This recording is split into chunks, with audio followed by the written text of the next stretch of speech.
No prosecutions in the hepatitis C scandal. Positive Action says it's unbelievable. John Bruton's advisor on the North, Sean Donlan, says he didn't leak the Mary McAleese papers. The trial of an alleged IRA bombing unit opens at the Old Bailey in London. And a Danish nurse is charged with the murder of 22 of her elderly patients.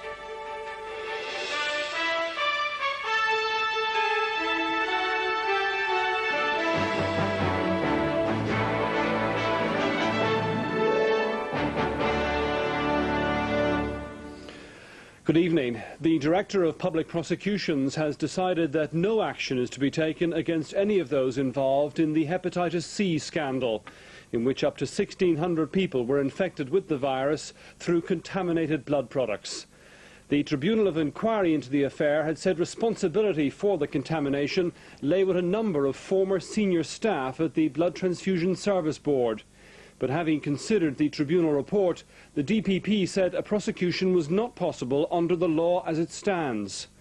Positive Action, the organisation which represents women infected with the virus, said it was unbelievable that no prosecutions will arise from what it described as the greatest health scandal in the history of the state. The Finlay Tribunal identified a number of Pelican House staff who had failed to recall contaminated batches of anti-D and didn't investigate claims that plasma had come from a jaundiced patient. But the inquiry report did not make any recommendation about legal action.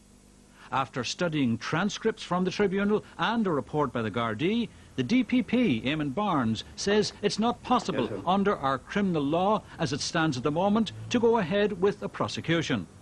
Health Minister Brian Cowan said as the DPP's office is an independent agency, it would be inappropriate for him to comment on Mr Barnes' decision.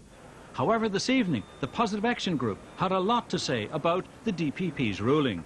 They are shocked and bitterly disappointed that no one is to be prosecuted for what they call this awful tragedy. We would feel that the negligence of personnel in the Blood Transfusion Service Board was clearly outlined in the report of the Finlay Tribunal, which concluded responsibility for the contamination rested with named personnel who worked with the board.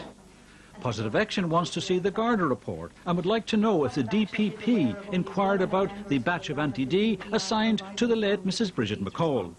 The organisation said it seems people who had been exposed by the inquiry can escape being held publicly accountable, but this isn't the end of the line. Certainly for me, who probably faces premature death over the next few years because of what people in the Blood Transfusion Service Board did, I certainly feel very hurt today about the whole thing, and personally I would not let it rest. I would like to continue on to do something about it. The Positive Action organisation says it is aware of only one other hepatitis C contamination from anti-D in the world.